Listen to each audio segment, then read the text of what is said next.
again! It's over! He's done it again! Unbelievable! Oh, straight into the roof of the net. Nice one.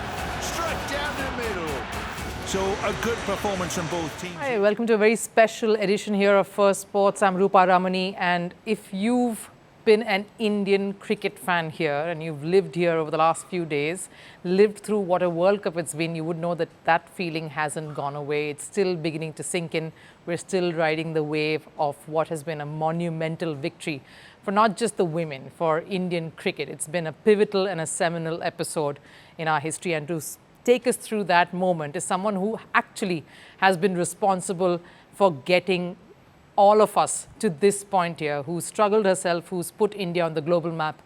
I'm joined by none other than former India captain, a legend of the sport, Mithali Raj. Thank you so much for speaking to us, giving us the time here. Pleasure as always. Has it sunk in yet? Because I know that you were there, you were in the middle of it all. How do you feel now? Has that moment died down even just yet? I don't think so. It will die down that quickly, because it was a night to sort of savor and just feel that moment of India being the world champions. We've been at that tournament for a number of occasions where we've been in the knockouts, in the finals twice, but never were able to sort of cross that rope. And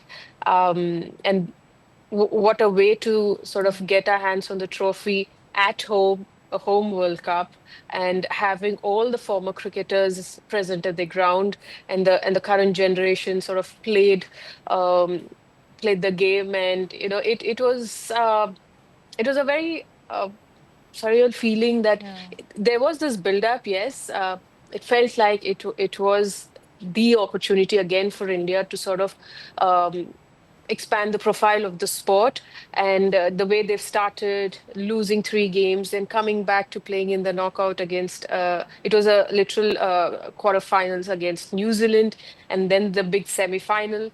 I was quite nervous the morning of the semi-final, but when we got through to the final, I knew that it's India's World Cup for sure. Yes, and you say it with such poise because you've been in that cauldron yourself, Mithali. We saw pictures just a while back, and we'll play it out because no matter how many times we see that, we're always going to get goosebumps.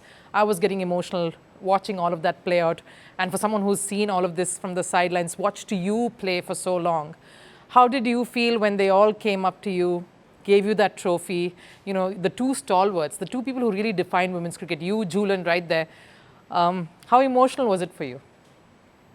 Well, we were doing that post show, and then the girls were on that victory lap, and suddenly it just felt like to give them a hug and just say thank you for all these years. Whoever's played the sport and represented India at the World Cup stage, always wanted to get our hands on the trophy, and we had to sort of go through years of the Australian dominance.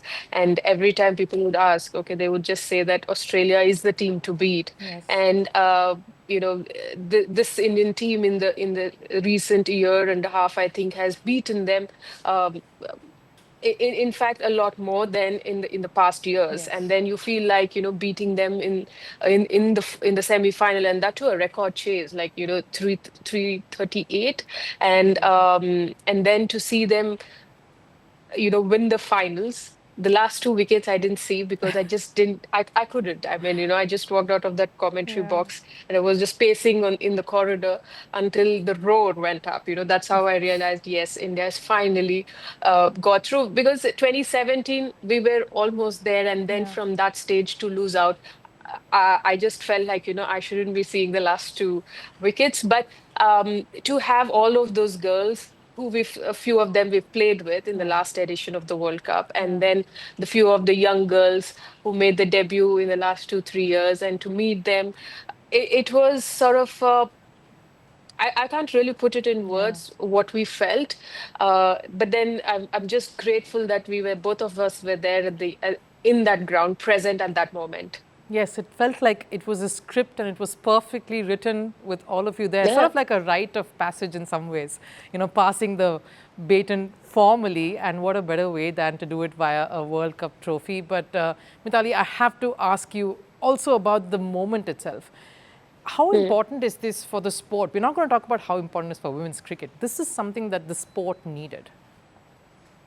Well, yes, I think the sport definitely has taken a lot of criticism when, in the past, despite doing well in certain tournaments, even in the finals, not crossing the line, but there've been a lot of criticism about women.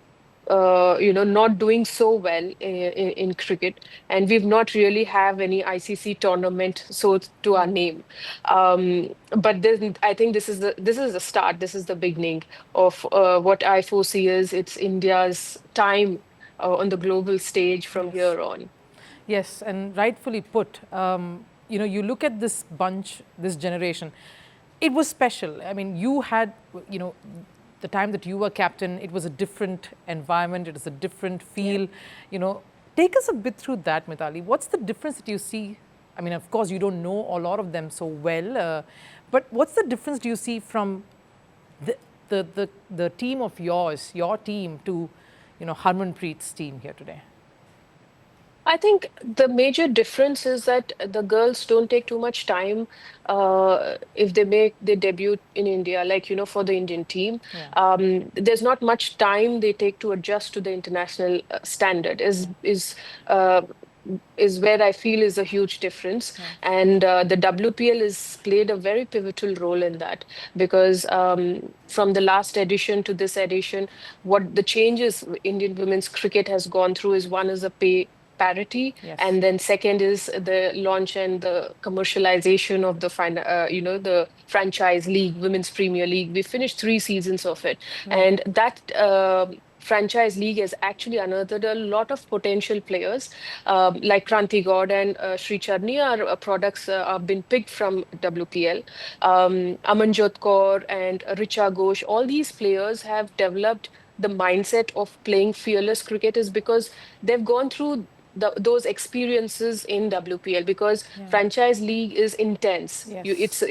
Of course it's a T20 format, but every game is intense. We've seen super overs. We've seen games going till the wire, till the last ball. So Yes. when you're put into that situation time and again during the franchise league, and you find a way out of it, that experience helps you to prepare for, especially for the World Cup stage in the knockouts. So they were not sort of rattled like, okay, we have to chase 338, Yeah. or it's the final of the World Cup. It's a first World Cup for most of them, and playing at home carries its own expectation. But I didn't see that nervousness in them, which we felt in 2017, is because we were playing a World Cup final after like 2005. Yeah. And apart from me and Julian, for everybody else, it was the first final. And I could literally see the nerves in the morning of the finals in 2017. And um, that vibe, that energy, I didn't see in these young girls. I think that's a big difference because that's what these leagues have done for these girls, that they feel that yeah, we've gone through that experience in the WPL finals. We've gone through that in the knockouts of the WPL. So here I can go through it. So I'm sure it wouldn't be easy, Yeah. but I felt like they were not overwhelmed or overawed with that emotion. You mentioned 2017, and I can't help getting emotional because I was part of the broadcast crew back then, and we were closely following, of course, and we were covering that, and to see the way it panned out, I think that ways this moment and you and Julian being there, I think it kind of made up for all of that, though not taking away the struggles that all of you and your team went through. Shafali mentioned how this is the golden period for the girls now, and how all that you women did is what led to this. Tell us a bit about that, Mithali. What y'all also had to endure for this moment to happen, for all of this, for WPL, for everything to fall into place. See, clearly, of course, the past years were, of course, difficult. I would say that a lot more difficult in the era of WCI. Yeah. That's one era where we were a finalist in 2005. We were not yet under BCCI. So 2005, the first time India made it to the finals. Um, I remember the first before that 2 years, we've put in a lot of effort in preparing. A huge shout out to Shubhangi Kulkarni, who was the secretary of Yes. WCI, to try and get series. And we've played Australia, we played England, we played New Zealand before the 2005 World Cup. That was Right. our preparation. And also a huge shout out to Mandira Bedi, because now it's spoken a lot, because she also played a very important role at that time, giving her endorsement fee completely for sort of sponsoring one of her series. And we went on to sort of play the finals in 2005. Uh, Coming back, obviously, we were not received in the sort of a reception that we would have. But it didn't take off then, despite being the finalists. Women's cricket really didn't take off because the matches were not televised. So not many knew about it. Yes. Um, then we came under BCCI's umbrella in 2007. Yeah. So the coming under BCCI, of course, it did change a lot of things. Certain things were much easier for women cricketers, like travel, sponsorship for a series, equipments and stuff like that. But BCCI did take time to understand women's cricket, the needs of women cricketers, and the international series. It was spaced, but it didn't take off as expected. Right. And 2017, we made it to the finals. I'm sure everybody are aware about the reception that we got post that. I think that World Cup probably would have sort of made people to realize or sit up and watch women's cricket, because the matches were televised. It's the visibility, and that's how we were able to get so many people to actually watch women's cricket, the World Cup. And since then, yes, it did take off, but this World Cup winning at home has a very different impact. And it's just not the players who worked hard or the support staff, the coaches, but I think we need to appreciate BCCI as well, Yes. for sort of giving them the sort of preparation which is required before the World Cup. In 2013, when we played at home, it was again an ODI World Cup under BCCI. Yes. Nobody turned up in Mumbai. I remember, like, hardly there were any hoardings or billboards saying that there is a one-day World Cup of women's cricket. We were playing in CCI.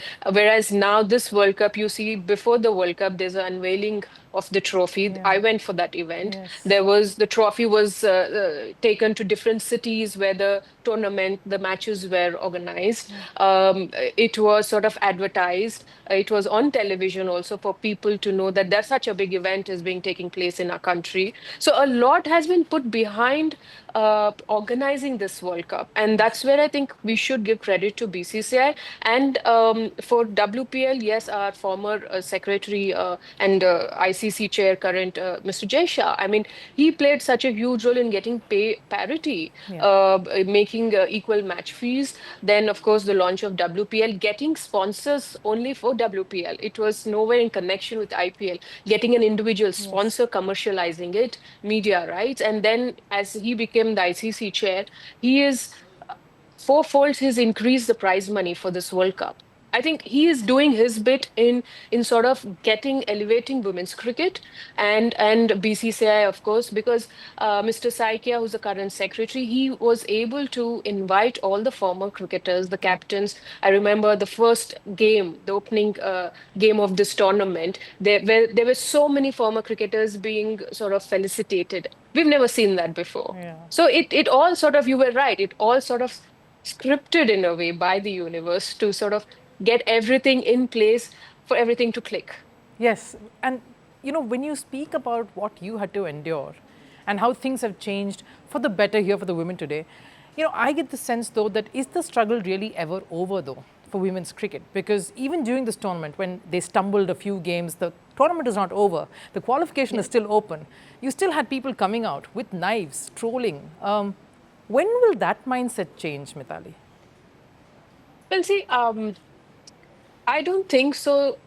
Criticism will ever die, because see, to be very honest, the men cricketers also get trolled, yes, but for the long time, the criticism was surrounded with their planning strategy, with the game. It's related Yes. to the game. And when we failed, it was more to do with our gender, that we were Yeah. playing a sport and we don't deserve. I think that probably will change after this World Cup. Maybe criticism will always be there. Where there is praise for you, there'll always be criticism. That's the two sides of the coin. Yes. But the criticism now will probably be surrounding the game. You know, what where the girls have faltered or what the plan or strategy should have been with the tactical changes and all that. So probably going forward or post this World Cup, that's what I would say. I would see that change in terms of the criticism or the trolls that you say. Yeah, hopefully that will change. But, I want to just take a few more thoughts from you before we wrap up. It's not too often that we speak to a legendary captain such as you. Harmanpreet Kaur, capping off this year with a World Cup, it doesn't get bigger than that. But there are already talks of her having to step back and hand over the baton to someone like a Smriti when there's a World Cup to be celebrated. Where do you stand on something like this? Shouldn't a player of her caliber know exactly when to exit and be given the right to exit?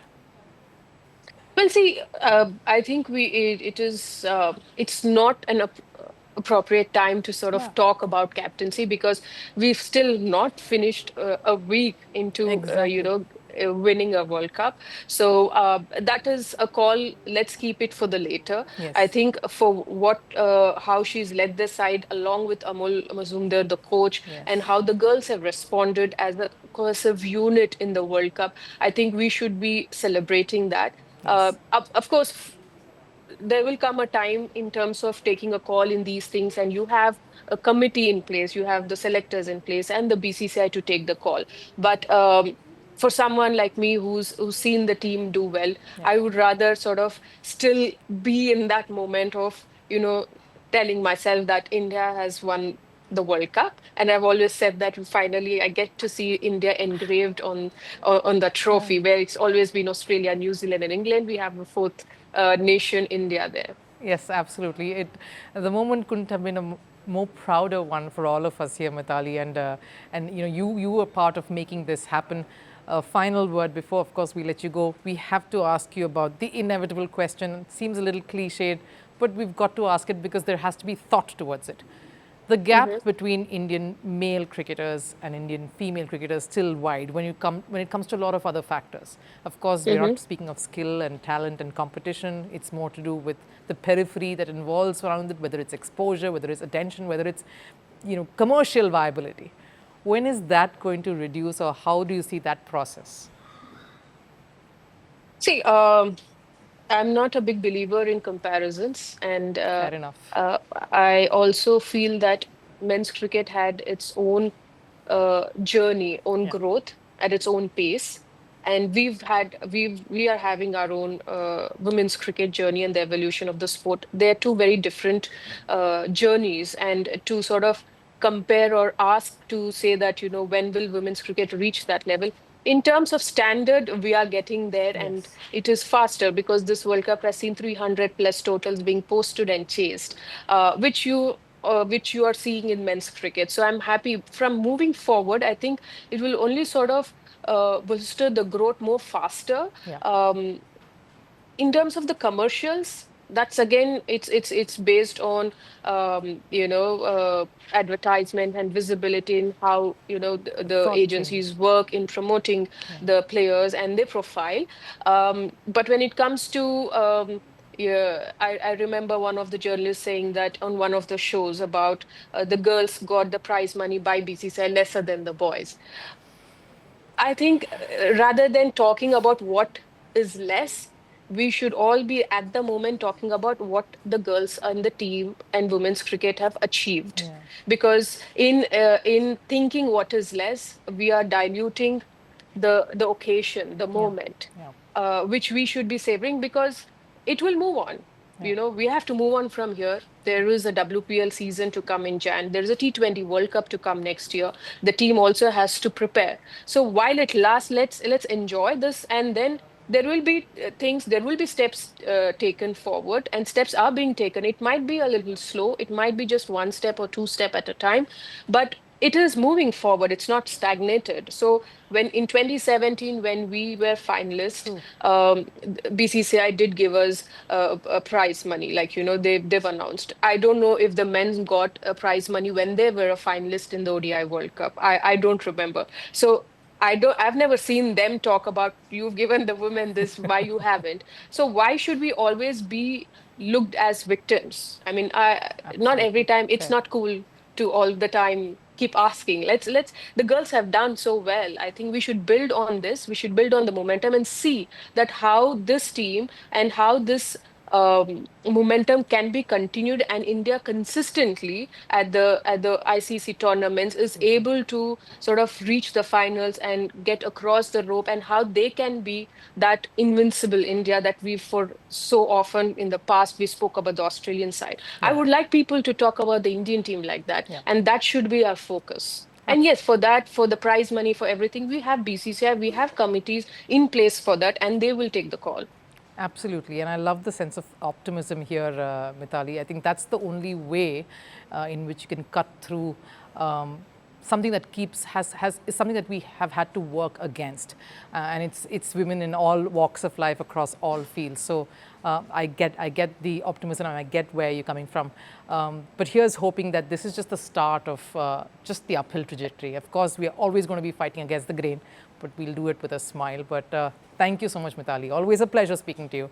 And here's hoping that we have more such conversations Yeah. and have more things to celebrate. Thank you. Thank you, Rupa.